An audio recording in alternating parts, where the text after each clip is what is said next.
On the Croatian front of the crisis threatening to overwhelm this continent, even riot police proved hopelessly unable to contain the onward surge of refugees and migrants. Hours waiting for a train which never came, in blazing heat, with insufficient water and in a total information vacuum, was too much for the multitude who'd streamed across the Serbian border into the European Union in the past 24 hours alone. The desperation here is incredible. They've been pushing women through and manhandling little children over their heads to get them out of this crush. The Croatian government told us that it was ready, it was prepared. It is not. The Croatian police are only just managing to retain control. It's very close to mayhem. What are you telling these people? I'm just telling these people, okay, just sit down and be relaxed. That's all family, it's okay, not like this. This made a problem, okay? I'm told them, all of them will get a bus. It did not calm them. This chaos, the knock-on effect of the closure of the gates to Hungary 100 miles northeast. It's been obvious for days that a new route would open up through the Western Balkans, but somehow no one had expected this. The police have completely lost control here. The refugees and migrants have broken through the line, and this is happening in the European Union. The UN Refugee Agency was nowhere to be seen. The handful of Croatian Red Cross workers were stretched beyond their limits. Women fainted, children became separated from their parents, but police did not use their batons. An Arab man had a heart attack in front of us.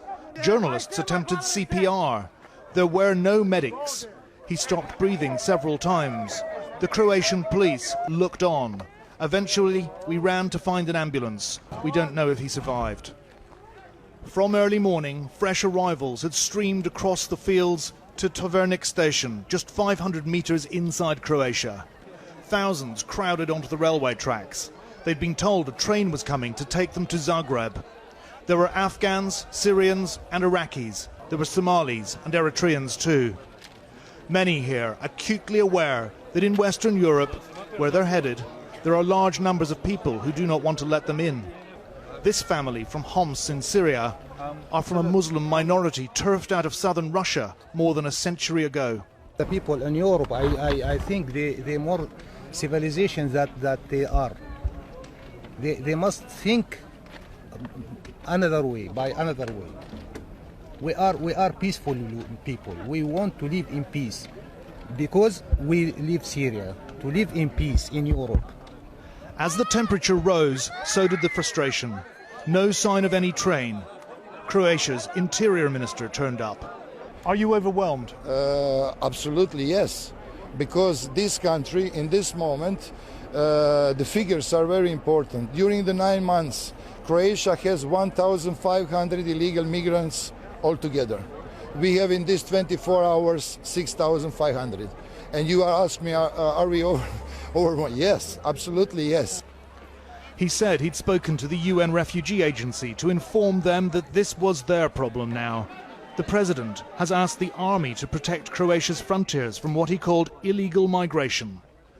It was at this point that riot police began shepherding asylum seekers onto buses. And when word spread that this was happening, it caused the stampede at the station. After weeks and sometimes months on the road, this international mass migration is unstoppable.